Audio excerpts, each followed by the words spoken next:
අයිබන් සුබ දවසක්. ඔයාලා මේක තුල ඉන්නේ SLE සිවක් මගින් ගෙන එන තවත් එක් වීඩියෝ එකකට. ගෙදර ස්විච් එහෙම නැත්නම් ප්ලග් පොයින්ට් ඔන් කරනකොට සහ අල්ලනකොට කරන්ට් එක වදින්නේ ඇයි? අන්න ඒ පිළිබඳව තමයි අද මේ කෙටි වීඩියෝ එක අරන් එන්න හිතුනේ. ගොඩක් දෙනෙක් මගෙන් කමෙන්ට් සෙක්ෂන් එකේ කමෙන්ට් එකක් විදිහට පළ කරලා අහලා තිබ්බා. අය මේ ප්‍රශ්නේ තියෙනවා.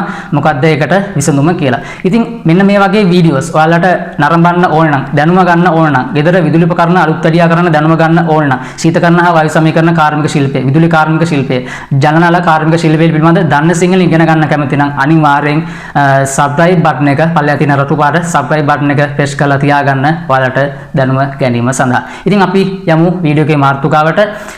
ඔයාලා බොහෝ දුරට මේ අත්දැකීමට මුහුණ පාලා ඇති එක් වතාවක් හෝ. ඉතින් මේකට හේතු දෙකක් තියෙනවා. ස්විච් එකක් හෝ ප්ලග් බේස් එකක් ස්විච් එකක් ඔන් කරනකොට කරන්ට් එක වදින්න.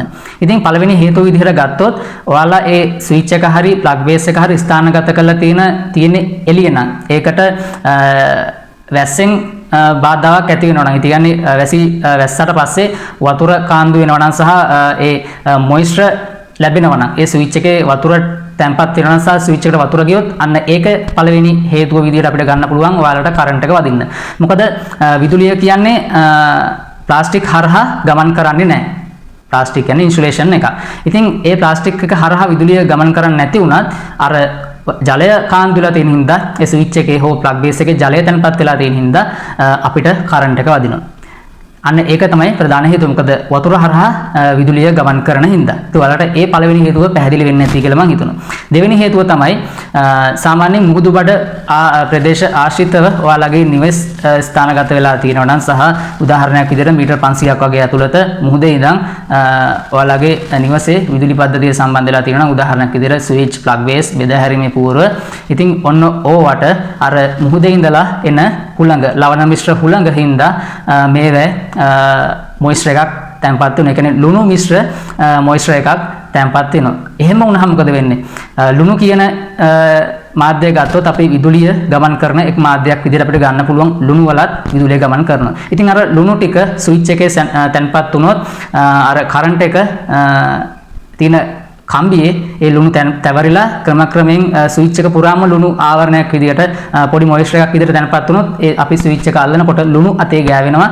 ඒ මොයිස්චර් එක අතේ ගෑවෙනවා. අන්න එතකොට කරන්ට් එක වදින්න හේතුවක් වෙනවා. ඔන්න ඔය දෙක තමයි ප්‍රධාන වශයෙන්ම ස්විච් එක අල්ලනකොට කරන්ට් එක වදින්න ප්‍රධාන හේතු විදිහට ගන්න පුළුවන්. මොකද වයරින් එකේ දෝෂයක් වෙන්න බෑ. මොකද වයරින් එකේ දෝෂයක් වුණොත් ඒ කරන්ට් එක තියෙන වයර් එක ස්විච් එකේ ගෑවිලා තිබ්බත් ප්ලාස්ටික් හරහා කොහෙත්ම මොයිස්චර් නැතුව ජලය කාන්දු වෙලා නැත්නම් කිසිම ප්‍රශ්නයක් නැතුව ඔයාලට කරන්ට් එක වදින්න විදිහක් නැහැ. ඉතින් ඔය හේතු දෙක මග ඇරව ගන්නේ කොහොමද? අන්න ඒක තමයි ඊළඟට දැනගන්න ඕනේ. ඔයාලගේ නිවස මුහුදුබඩ ප්‍රදේශ ආශ්‍රිතව නම් ස්ථානගත වෙලා තියෙන්නේ. ඔයාලට පුළුවන් ගේම් පිටත බිත්තියක ස්විච් එකක් හෝ ප්ලග් බේස් එකක් අපිට ස්ථානගත කරලා තියෙනවා නම් ඒ වගේම ඒවට සාමාන්‍ය ස්විච් ප්ලග් බේස් යොදාන්නේ නැතුව waterproof ස්විච් සහ ප්ලග් බේස් තියෙනවා. ස්විච් එකක් සවි කරත් ඒක ආවරණය වෙන්න waterproof box එකක් තියෙනවා. ඉතින් ඔයාලට ඒක hardware shop වලින් මිලදී ගන්න පුළුවන්. මම කෙටි වීඩියෝ එකක් දාන්නම් ඒ වගේ plug base waterproof plug base සවි කරලා තියෙන තැන. ඉතින් මෙන්න මේ වීඩියෝ එකෙන් ඔයාලට බලා ගන්න පුළුවන්. ඒ waterproof plug base එක සවි කරාට පස්සේ ඒක ආවරණයක් තියෙනවා.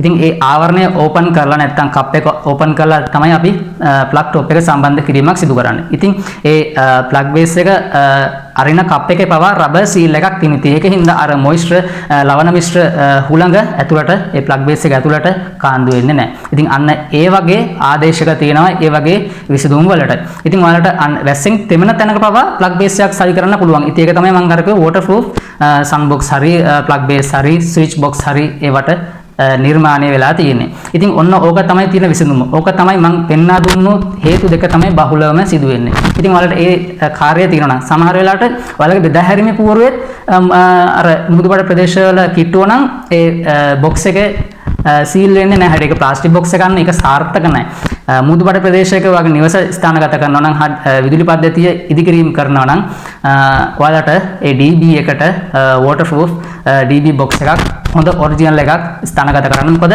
එතන මොයිස්චර් වුණොත් අර ස්විච් වල මොනවා කරත් සාර්ථක වෙන්නේ නැහැ. මොකද ඉන්සුලේෂන් හරහා වුණත් විදුලිය කාන්දුමක් වෙන්න පුළුවන්. මොකද ඉන්සුලේෂන් වයර් වලත් අර මොයිස්චර් එක තැන්පත් වෙනවානේ. මූදු ලවණ මිශ්‍ර කුණක තැන්පත් වෙලා එතන වයර් එක ඇල්ලුවත් ඔයාලට කරන්ට් එක වදින තත්ත්වයට උදා වෙන්න පුළුවන්.